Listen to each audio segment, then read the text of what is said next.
Hola, hoy vamos a sumergirlos en el corazón de la práctica clínica. Vamos a explorar juntos esas técnicas fundamentales que permiten a los profesionales de la salud, leer el lenguaje del cuerpo. Veremos cómo se convierte un examen físico en una investigación de lo más detallada y pondremos un foco especial en el examen estomatológico, es decir, el de la boca y sus alrededores. Es increíble cómo la vista, el tacto y el oído se transforman en herramientas de diagnóstico de una precisión asombrosa. Muy bien, pues esta es nuestra hoja de ruta. Empezaremos por el pilar de cualquier examen, la preparación y la ética. Luego pasaremos a la inspección, que es todo un arte. Seguiremos con la palpación para sentir lo que no se ve, la percusión para escuchar la estructura interna y, para terminar, la auscultación, que nos permite descifrar los secretos sonoros del cuerpo. Antes de tocar a nadie, antes de nada, hay que construir una base sólida. Una exploración de calidad no empieza con el primer contacto físico, para nada. Empieza mucho antes, creando un entorno donde la persona se sienta segura, respetada y, por supuesto, con todo preparado. Fíjate, la seguridad y un buen diagnóstico arrancan con gestos que parecen básicos, un lavado de manos a conciencia y tener el equipo listo y a mano, como una buena luz, guantes o un bajalenguas, no son solo parte del protocolo. Son en realidad la primera demostración de cuidado y respeto, y garantizan un entorno seguro desde el minuto cero. Y aquí está la clave de todo. Más allá de cualquier técnica, está la ética. Hablar claro, explicar lo que se va a hacer y mostrar respeto son tan importantes como la habilidad clínica más depurada. Se trata de construir un puente de confianza antes de dar cualquier otro paso. Venga, pasamos a la primera técnica, en acción, la inspección. Y ojo que esto no es mirar sin más, es observar con una intención muy clara. Es un proceso que no para, que empieza en el mismo momento en que vemos a la persona y que nos da una cantidad de pistas diagnósticas brutal. La inspección es básicamente una observación sistemática, con un propósito. El análisis visual es constante, de verdad. Desde que alguien entra en la consulta, ya estamos evaluando su postura, si su cara es simétrica, sus gestos, todo cuenta. Es que la lista de cosas que se pueden ver es larguísima. Buscamos de todo, desde la simetría de la cara y el color de los labios hasta cómo abre la boca la persona. Cada pequeño detalle, por insignificante que parezca, puede ser una pieza fundamental del puzzle. La inspección, la hacemos de dos maneras. La directa es la que hacemos a pelo, solo con nuestros ojos observando la cara o la postura. Pero claro, para la indirecta necesitamos ayuda. Aquí entran en juego herramientas que son como una extensión de nuestros sentidos, como una buena luz y un bajalenguas, que son indispensables para poder ver bien la garganta, las mucosas o los dientes. Bueno, de la vista pasamos al tacto. Con la palpación, el profesional consigue ver por debajo de la piel. Es una forma de sentir las estructuras internas para sacar información que la vista simplemente no nos puede dar. Así, confirmamos o descartamos las sospechas que teníamos al principio. La palpación es absolutamente fundamental para comprobar lo que hemos visto en la inspección. Es en este momento cuando evaluamos la temperatura de la piel, buscamos algún bulto raro o notamos la tensión en los músculos de la mandíbula, por ejemplo.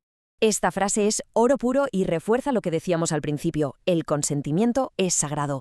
Algo tan sencillo como decir voy a tocarle el cuello ahora para ver si hay algún ganglio inflamado, mantiene ese clima de respeto y confianza que es la base de todo. Con un tacto bien entrenado se puede obtener una cantidad de información increíble. Se pueden encontrar nódulos en el cuello que nos digan que hay una infección, evaluar la tensión en la articulación de la mandíbula o sentir cómo está una glándula salival. Es de verdad un diálogo a través de las manos. Y ojo, que la palpación no siempre es igual. La superficial se hace con las yemas de los dedos, con suavidad, para sentir la piel y lo que hay justo debajo. En cambio, la profunda necesita más presión, como cuando se explora el abdomen. Aunque, para ser sinceros, en el examen de cabeza y cuello, la palpación suele ser más delicada y dirigida. Pasemos ahora a una técnica que es más avanzada, más sutil, la percusión. Básicamente, consiste en dar pequeños golpecitos en el cuerpo para generar sonidos. Y esos sonidos, pues nos chivan la naturaleza de lo que hay debajo. Si es algo sólido, si es líquido o si está lleno de aire. Es un poco como cuando das golpecitos en una pared para encontrar una viga. El sonido cambia totalmente si el tejido es denso, como músculo, o si está hueco, lleno de aire, como los senos paranasales cuando están sanos. Es una forma de escuchar la anatomía por dentro. La técnica clásica, la de los dedos, se usa por ejemplo en los senos maxilares, pero en un examen oral lo más común es que la percusión sea instrumental. Se dan unos toques muy suaves en un diente con el mango de un espejo dental. La respuesta a ese pequeño golpe puede ser la clave para saber si hay una inflamación. Los sonidos que se obtienen nos cuentan una historia. Un sonido mate, sordo, nos sugiere que debajo hay un tejido sólido. Un sonido sonoro con resonancia es típico de zonas con aire, como unos pulmones sanos. Y un sonido timpánico, como si fuera un tambor, es lo que se escucha sobre el estómago. Y llegamos a la última de las grandes técnicas, la auscultación. Aquí el objetivo es muy claro, escuchar los sonidos que el propio cuerpo produce en su funcionamiento normal. Sonidos que, la mayoría de las veces, son imposibles de oír sin ayuda. Para auscultar bien, hacen falta dos cosas: silencio y mucha concentración. El profesional está literalmente descifrando el lenguaje oculto del cuerpo, desde el ritmo del corazón hasta el sutil clic que puede hacer una articulación. El estetoscopio, o fonendo, es una herramienta con dos caras, literalmente. El diafragma, que es la parte plana y grande, es para los sonidos agudos y hay que apretarlo con firmeza. En cambio, la campana, la parte cóncava, se usa con mucha suavidad y es perfecta para captar los sonidos más graves, los más sutiles. Siempre lo asociamos al corazón y los pulmones, ¿verdad? Pues la auscultación es también vital en el examen de cabeza y cuello.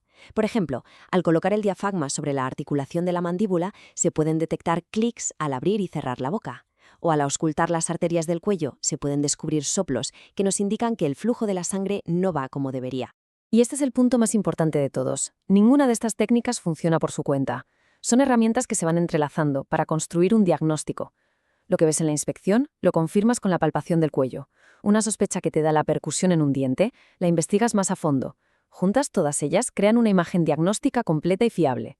Y para terminar, una pregunta para reflexionar. ¿La exploración física es una ciencia exacta o es más bien un arte que se va puliendo con la práctica y la intuición? Yo creo que la respuesta es que es una mezcla perfecta de ambas. Es la unión de la ciencia y el arte al servicio del diagnóstico. Muchas gracias por acompañarnos.